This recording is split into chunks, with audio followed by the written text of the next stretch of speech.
Modul 2 ini kita berbicara tentang tujuan, fungsi, dan urgensi pendidikan bagi pengembangan karakter, budaya, dan peradaban. Setelah Ibu lihat PowerPoint-nya, PowerPoint ini memang cenderung lebih banyak bersifat textbook ya. Khawatirnya nanti kalau di dalam UTS dan UAS untuk mata kuliah wawasan pendidikan itu biasanya yang membuat adalah tim dosen. Khawatirnya sifatnya adalah textbook ketika UTS dan UAS, sebaiknya Anda bisa pahami setiap slide ya, misalkan pengertian pendidikan menurut si A, pengertian pendidikan menurut si B ya. Jadi harus hafal sedikit meskipun nanti Ibu akan memberikan tambahan tugas di luar daripada yang sudah ditetapkan oleh tim dosen supaya kalau Anda misal memperoleh nilai di bawah kriteria minimal gitu ya, jadi bisa membantu. Karena kan sifatnya kalau tugas yang bukan pilihan berganda itu biasanya Ibu buat menjadi open book ya. Nah, kemarin kita sudah belajar mengenai pengertian pendidikan. Pendidikan itu kita sepakati bersama bahwa itu adalah usaha yang memang direncanakan secara sadar dan sengaja dilakukan, yang tujuannya itu semuanya supaya manusia atau para peserta didik itu dapat memperoleh pendewasaan. Jadi, ketika orang itu sudah berpikir secara matang, dia berpikir secara dewasa, maka sebetulnya proses pendidikan dia itu sudah dilalui dengan baik. Meskipun setiap pendidikan itu kan ada jenjangnya, ada pendidikan formal ya. Kalau pendidikan formal di lembaga pendidikan atau di suatu lembaga persekolahan itu tujuannya adalah mempersiapkan peserta didik agar siap ke tahap berikutnya. Tapi ada juga yang namanya pendidikan informal. Pendidikan informal itu lebih terkait dengan lingkungan keluarga, kehidupannya di masyarakat untuk membentuk kepribadian. Jadi kalau kita identikan, biasanya yang namanya pendidikan informal itu berkaitan dengan sikap atau afektif. Nah, lalu kemudian ada lagi pendidikan non formal. Pendidikan non formal itu seperti lembaga-lembaga kursus, pelatihan. Misalkan kalau Anda nanti ikut pelatihan menjadi menjadi apa? Biasanya itu financial planner ya. Itu dianggap sebagai pendidikan non formal. Artinya menambah kapasitas kemampuan Anda yang tidak ada atau tidak diberikan di bangku perkuliahan. Nah, kalau kita lihat tujuan pendidikan menurut ahli, ada Plato, ada Constam, ada Lanford. Plato lebih mengidentikan tujuan pendidikan itu dianggap sebagai kekuasaan politik, ya, kekuasaan negara. Karena tujuan negara itu akan sangat menentukan pada tujuan pendidikannya. Contoh, apabila suatu negara itu menganut paham komunisme, maka pendidikan yang ada di dalamnya juga akan berpengaruh kepada sistem komunisme yang ada di dalam negara tersebut, ya. Misalkan kita lihat di negara Cina gitu yang sangat tinggi sekali paham marxismenya, lalu paham komunismenya gitu. Maka sistem pendidikan di Cina itu jauh lebih, kalau dikatakan ya, jauh lebih ekstrim atau jauh lebih ketat dibandingkan pendidikan yang ada di Indonesia yang menganut sistem demokrasi. Jadi kalau nanti Anda memiliki kesempatan untuk mengenyam pendidikan lanjut, misalkan di jenjang magister, di jenjang doktor, dan ingin pergi ke luar negeri, sebaiknya kalau saran saya carilah negara-negara yang memang paham negaranya itu tidak terlalu ini ya, yang liberal lah, jauh lebih baik dibandingkan yang lebih ekstrim. Lalu kemudian Constam mengatakan yang namanya tujuan pendidikan itu proses pemanusiaan diri sendiri agar mencapai ketentraman batin tanpa mengganggu dan membebani orang lain. Constam lebih mengibaratkan bahwa tujuan pendidikan itu supaya orang itu bisa hidup mandiri, supaya orang itu tidak bergantung kepada orang lain, tidak bergantung kepada orang lain artinya tidak merepotkan orang lain. Tetapi kalau kita mau lihat secara tujuan pendidikan nasional gitu ya, sebenarnya si Konstam ini masih masuk atau sesuai dengan tujuan pendidikan nasional yang ada di negara Indonesia ya. Tujuan pendidikan kita tertuang di dalam Undang-Undang Nomor 20 Tahun 2003. Nanti siapa tahu aja kalau ada di tes ya, Anda harus bisa jawab itu memang membentuk pribadi atau membentuk manusia-manusia Indonesia menjadi manusia yang mandiri, manusia yang cerdas, manusia yang beriman dan bertakwa. Itu bagian dari tujuan pendidikan nasional. Sehingga kita katakan bahwa ketiga tokoh ini semuanya, baik Plato, Konstam, maupun Lanford, sesuai dengan tujuan pendidikan yang dimiliki oleh Indonesia. Nah, lalu kemudian menurut Nota Negoro, dia mengatakan bahwa tujuan pendidikan itu sebetulnya tercapainya kebahagiaan sempurna gitu ya. Harusnya ada kepuasan sepuas-puasnya hingga tidak menimbulkan keinginan lagi dan kekal atau abadi. Tetapi kalau kita lihat sepertinya ini agak tidak relevan ya, tidak relevan dengan konsep pendidikan saat ini karena semua tolak ukur kebahagiaan seseorang itu berbeda-beda. Mungkin kalau Mas Ali ya, kebahagiaan itu simple, yang penting besok bisa kuliah, besok bisa bekerja dan lain sebagainya, itu sudah dikatakan kebahagiaan, tapi belum tentu bagi Hawa. Dan pada prinsipnya manusia itu tidak akan pernah yang namanya memiliki rasa kepuasan. Dia pasti akan selalu meminta lebih dan lebih. Ya, nggak mungkin kalau manusia itu sudah puas dengan yang dimilikinya, tidak akan mungkin ada koruptor. Ya, koruptor ada karena memang dia tidak memiliki kepuasan. Jadi barangkali harus ditelaah kembali yang namanya kebahagiaan sempurna di sini ini maksudnya apa? Nah, jenis tujuan pendidikan itu ada 4. Ada yang namanya tujuan nasional. Jadi sebelum tujuan institusional, sebelum tujuan kurikuler, dan sebelum tujuan instruksional dibuat, terlebih dahulu harus tahu terlebih dahulu mengenai tujuan nasional itu apa. Pemerintah wajib membuat ini. Nah, tujuan pendidikan nasional itu dia bersumber pada Undang-Undang 1945 dan tertuang di dalam Undang-Undang Nomor 20 Tahun 2003. Ibu tidak akan menjelaskan di sini apa isi dari rumusan tujuan pendidikan nasional. Nanti bisa Anda cek sendiri ya di dalam undang-undangnya. Tetapi setelah kita menetapkan tujuan pendidikan nasional, langkah berikutnya biasanya ada yang namanya tujuan institusional. Tujuan institusional itu adalah tujuan yang ditetapkan oleh lembaga pendidikan, misalkan SD. SD pun dia juga memiliki tujuan institusional yang bisa berbeda-beda. Misalkan visinya sekolah A, visinya SDA, visinya SDB, SMP A, SMP B, itu akan sangat berbeda-beda tergantung pada konsep yang mau diangkat. Misalkan kalau sekolah dasar negeri dengan sekolah dasar Islam terpadu atau kita biasa katakan sebagai SDIT, itu kan pasti berbeda ya. Tingkat mata pelajarannya pun juga kalau SDIT ilmu-ilmu keagamaannya atau sekolah-sekolah keagamaan lainnya pasti yang namanya pelajaran agamanya jauh akan lebih banyak dibandingkan yang ada di dalam sekolah reguler.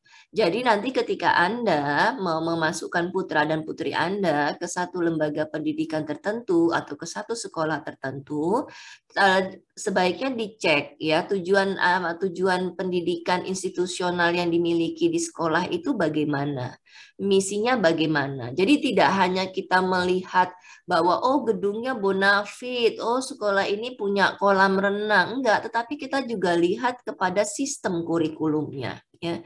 Bagaimana metode pembelajaran yang diberikan. Kalau sekarang ini kan fenomenanya ya, para orang tua itu berani membayar ratusan juta untuk membayar satu sekolah yang dianggap bagus ya, apalagi kalau sekolahnya itu berlabel sekolah internasional itu biasanya akan jauh lebih digemari lagi bagi kalangan ekonomi atas. Tetapi bagi orang tua kita meskipun kita awam ya, meskipun kita awam terkait kurikulum dan sebagainya, kita bisa melihat ya latar belakang SDM-nya dari mana, lalu kemudian fasilitas sarana prasarana yang dimilikinya, lalu apa pembiasaan yang ada di dalam sekolah tersebut, itu masuk akan terlihat semuanya di dalam tujuan institusional. Nah, berikutnya ini adalah tujuan kurikuler. Kalau tujuan kurikuler itu berkaitan dengan bidang studi atau kelompok mata pelajaran. Contohnya, kalau mata kuliah wawasan pendidikan ini tujuan kurikulernya apa? Kalau di sekolah, maka kalau kita lihat pelajaran sejarah dengan pelajaran ekonomi atau pelajaran matematika dengan pelajaran fisika dan pelajaran kimia itu memiliki tujuan kurikuler masing-masingnya seperti apa dan itu akan sangat berbeda-beda. Tetapi biasanya tujuan kurikuler yang ada di dalam bidang studi atau yang ada di dalam kelompok mata pelajaran itu sudah disepakati bersama dalam satu forum diskusi guru atau kita katakan sebagai MGMP, musyawarah guru mata pelajaran, dan itu diberlakukan untuk semua sekolah ya. Jadi tujuan kurikulernya sama, hanya saja nanti sub-sub tujuan atau indikator-indikator yang ada di dalam tujuan kurikuler itu bisa berbeda-beda bergantung pada tingkat karakteristik peserta didiknya. Biasanya kalau Anda mungkin pernah mendengar istilah KKM ya, kriteria ketuntasan minimal. Kriteria ketuntasan minimal itu adalah standar nilai yang harus ditempuh atau harus dicapai oleh siswa supaya dia bisa lulus per satu topik pembelajaran ya. Semakin bagus nilai KKM-nya satu sekolah ya atau semakin tinggi nilai kriteria ketuntasan minimal dari satu sekolah, maka itu akan menunjukkan semakin bagus pula kualitas dari sekolah tersebut. Contoh di sekolah anak saya itu KKM-nya kalau di sekolah negeri barangkali kalau untuk mata pelajaran bahasa Indonesia, tapi tidak mengunderestimate semua sekolah negeri ya, hanya beberapa sekolah negeri saja. Ya mungkin kriteria KKM-nya hanya 70 skornya. Nah, lalu kemudian sekolah anak saya nggak bisanya dia 85 gitu ya. Itu kan terlalu tinggi sekali kalau di 85. Kalau di bangku perkuliahan kita berarti nilai anak-anak itu minimal harus A-, di bawah A- berarti dia tidak lulus. Nah, itu yang dinamakan sebagai tujuan kurikuler. Nah, selain tujuan kurikuler, setelah kita menemukan nih satu tujuan kurikuler, dari satu tujuan kurikuler itu kemudian dipecah lagi yang namanya tujuan instruksional. Atau instruksional itu bahasa lainnya adalah pembelajaran. Jadi barangkali nanti kalau saya sering mengatakan instruksional itu maksudnya adalah pembelajaran. Tujuan pembelajaran itu merupakan turunan dari tujuan kurikuler yang ada. Jadi kalau di dalam tujuan kurikuler itu kita kenal yang namanya KD, kompetensi dasarnya. Nah, nanti dari kompetensi dasar itu dia akan turun menjadi indikator dan dia akan turun menjadi tujuan pembelajaran. Contohnya kalau misalkan mata pelajarannya adalah akuntansi, begitu ya. Tujuan kurikulernya misalkan bidang mata pelajaran akuntansi nantinya diharapkan siswa dapat menguasai atau dapat kalau dulu zaman Ibu di IPS itu buku besar ya, mengerjakan buku besar atau apapun gitu. Nah, nanti dari mengerjakan anak-anak supaya dapat mengerjakan buku besar itu kira-kira tujuan pembelajarannya harus apa? Harus apa yang ditempuh? Apa saja yang nantinya kompetensi-kompetensi apa saja yang harus ditempuh supaya tujuan kurikuler itu tercapai. Oh, dia harus paham dulu mengenai transaksi masuk, transaksi keluar ya. Atau misalkan dia harus paham dulu bagaimana menyeimbangkan neraca A dengan neraca B, misalkan gitu ya. Itu masuk ke dalam tujuan instruksional. Nah, pertanyaannya sekarang, meskipun mata pelajarannya sama, lalu kemudian tujuan instruksionalnya sama, tetapi seorang guru atau pendidik itu wajib atau boleh fleksibel, dia boleh untuk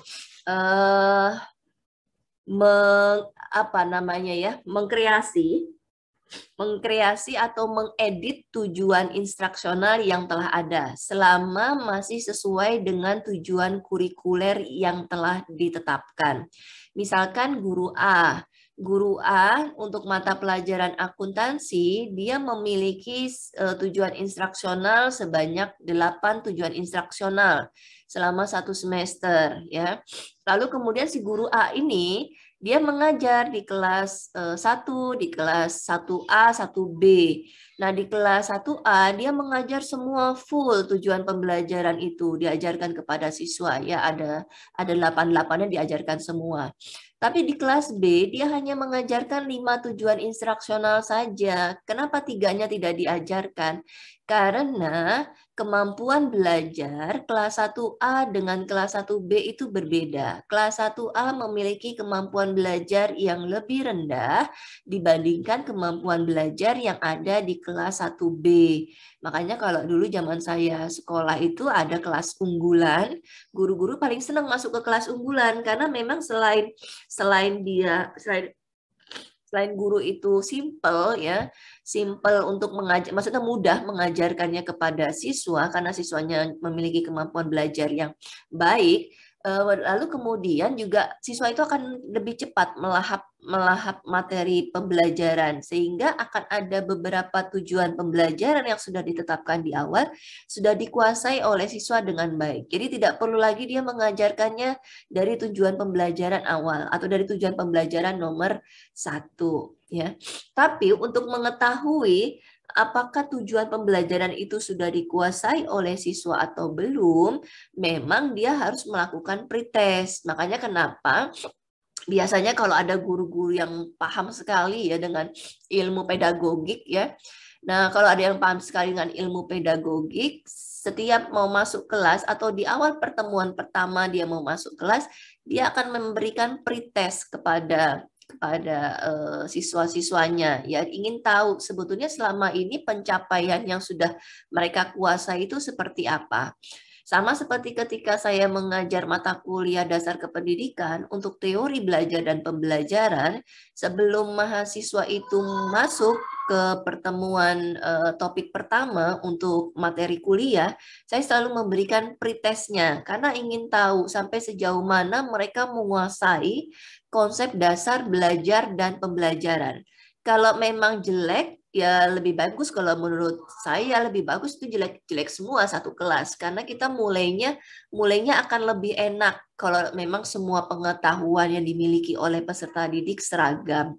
Tetapi ketika peserta didik itu memiliki pengetahuan yang berbeda-beda, misalkan si A bisa sampai, misalkan kalau kita ibaratkan dengan botol ya, si A sudah menguasai sampai 100 mili tentang konsep, tapi si B ini baru menguasai 50 mili, ya mau tidak mau seorang pendidik yang baik, dia harus memulai pembelajaran disesuaikan dengan tingkat kemampuan belajar terendah yang ada di dalam kelas. Makanya kalau ditanyakan, sebenarnya paling enak mengajar itu homogen.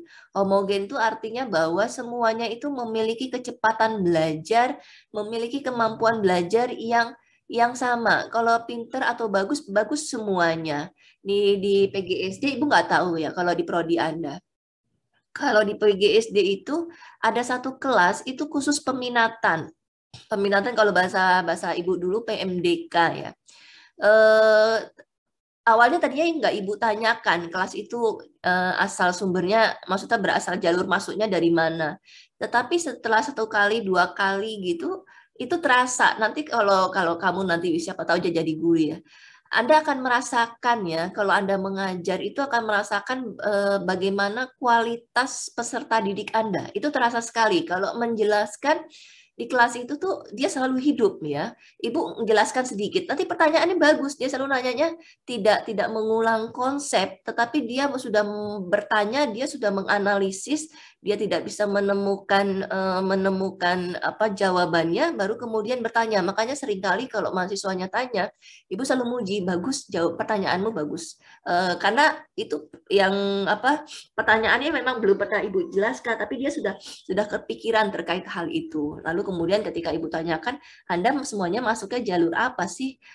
Jalur peminatan, Bu. Oh, pantas, pantas kelihatan sekali perbedaannya di antara teman-teman kelas yang lainnya, gitu ya. Jadi sebaiknya begitu. Tujuan instruksional itu sifatnya fleksibel. Jadi kalau tujuan pendidikan nasional tidak bisa kita ubah, tujuan institusional juga itu harus kebijakan dari atau apa kesepakatan antara warga sekolah, guru dengan kepala sekolah. Tujuan kurikuler juga ini berdasarkan oleh musyawarah guru mata pelajaran, jadi juga tidak terlalu fleksibel. Yang fleksibel bagi seorang pendidik itu adalah tujuan instruksional. Kita lanjut ke